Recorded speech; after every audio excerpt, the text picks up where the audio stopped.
So I am going to be doing a handful of readings today and kind of sprinkling them about. I haven't had a lot of energy, to be honest with you, to do readings. I've just started doing personal readings for people like one a day in my loft.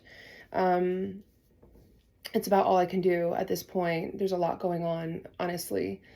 Um, there's a fuck ton of stuff happening in the universe from the Pluto transit into Aquarius. Today, I wanted to focus on the last quarter moon being in Cancer because we're going to feel a shitload of, Cancerian emotion. But today, I want to focus on collective grief, on this reading specifically, collective grief or transpersonal grief. I'm going to be at Raven and Crone later today from 3 o'clock until 4. I'm doing a healing ritual. I'm holding space for people who need it, but specifically focusing on a micro workshop in survivor's guilt.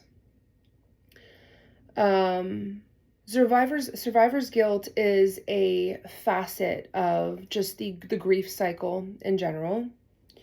And oftentimes when a community, an area experiences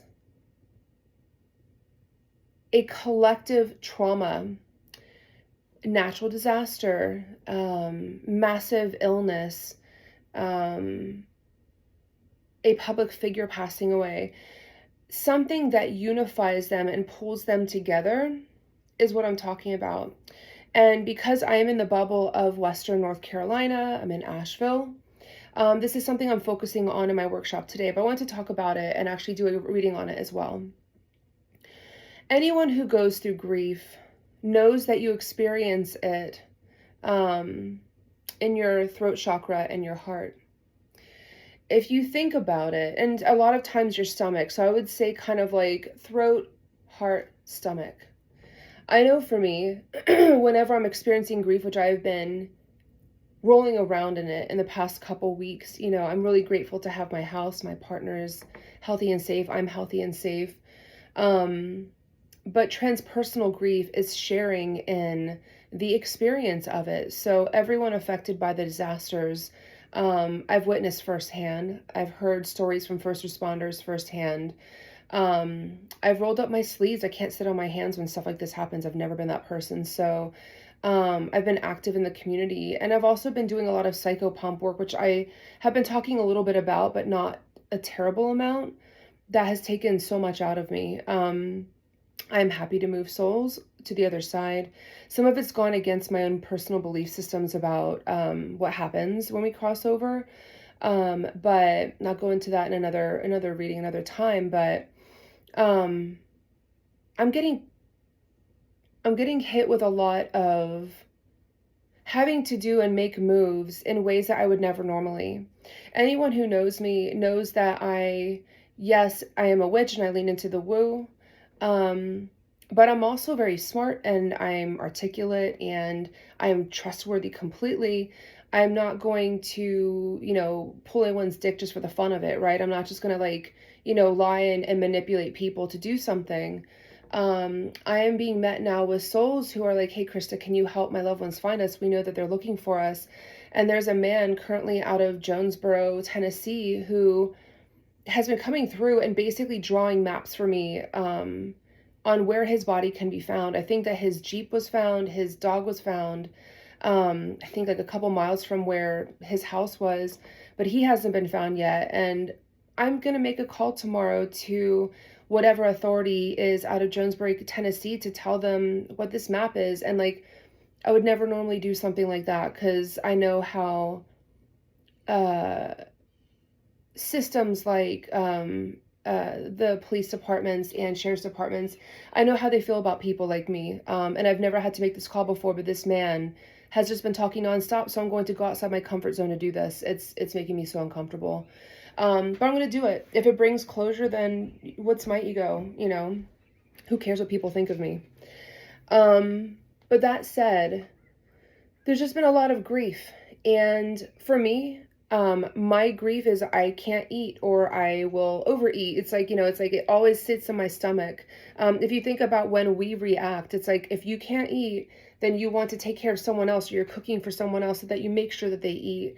A lot of our hearts, heartache, all of those things, we experience it that way. Survivor's guilt, though, is a completely different thing. It is looking around at all the people around you and feeling guilty for having the good things and holding yourself back from enjoying whatever normalcy that you can experience because you are in that collective trauma. So I want to do a reading about that because I feel like today and tomorrow and maybe into the weekend, we're going to be feeling a lot of it. This is sweet.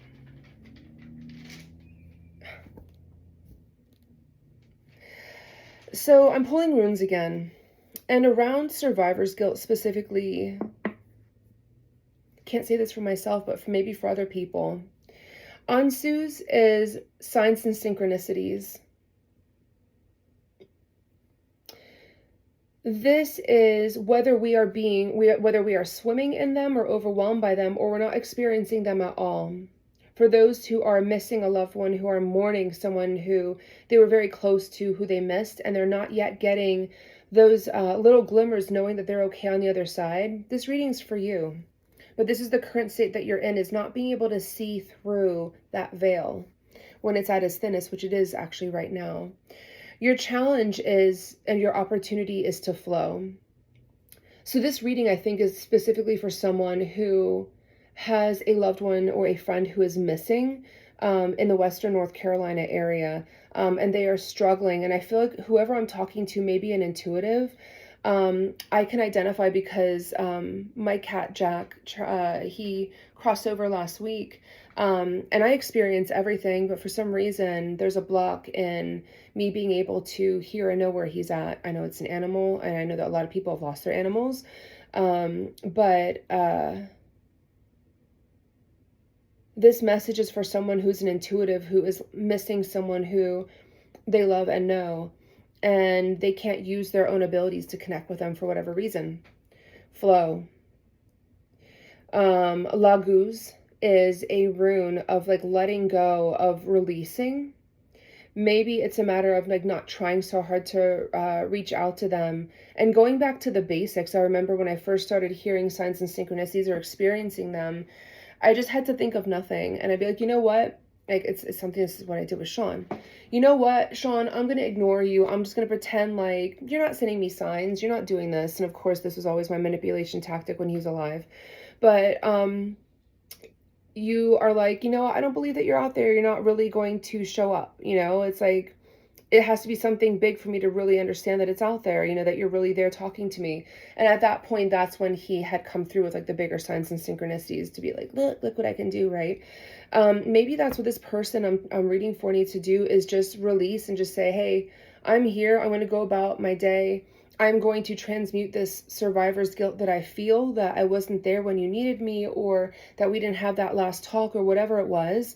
I'm going to let go of that. And if you are coming through, I'll be here. But in the meantime, I need to find a sense of normalcy. And the outcome is Ingwaz, is like knowing that you are enough and that you have enough. I know that whoever I'm reading for right now is definitely an intuitive, and it's almost like if someone close to me were to pass away now and I weren't able to access them, I'd be like, what the fuck? I can talk to everyone's uncle, best friend, and their ex-boyfriend from like 8 years ago who still has a crush on them, but you're not coming through for me? Like, what the fuck? This is definitely an intuitive that I'm reading for. Just know that, you know what, as an intuitive, this is when I would reach out for help and talk to other people who are like me and be like, hey, can you lend a hand? For whatever reason, I'm not experiencing, my loved one on the other side. This is what you need to do is, you are being stuck. You're stuck where there are signs and synchronicities that should be coming through, and they're not. You lost someone to the flood, to the hurricane. Your challenge is letting go. It's releasing, it's flowing, right? Let that happen, let it go. And know that this isn't challenge, is, I'm sure you're challenging, or you're not believing that your gifts are there. It's like almost like your time of need, it can't come through. We all know that as intuitives, that our own abilities, my phone's like sliding, our own abilities don't always work for us. I can't read my partner, I can't read my family. You know, it's like it's just a block that is self-imposed that I have. But when you are in grief, and this is something that I can speak from truth and in my own abilities, is that when I'm in grief, I'm blocked. So consider that to whoever this is that I'm reading for right now. You didn't lose your gift. You're still fine. But because you're experiencing so much grief and so many layers of it, you're just not able to dip into the well, my love. And give it time. And also ask for help. There are other people out there like myself, or other mediums, psychics out there that are willing to lend a hand. This is the time to reach out and be like, hey, what do you see for me? Can you connect with them? Are they okay? And that's where I'm going to leave this. I actually really love this because I wasn't expecting to do a reading like this. Survivor's guilt is a bitch. It's sometimes the hardest one when you feel that why them, not me, you know, kind of feeling. It's irrational and you know it, but you have to move through it and just acknowledge it as a part of the guilt cycle. So much love to you all. And if this reading is for a friend, and you know me well, then please DM me and I'm happy to help you with this current challenge. Take care.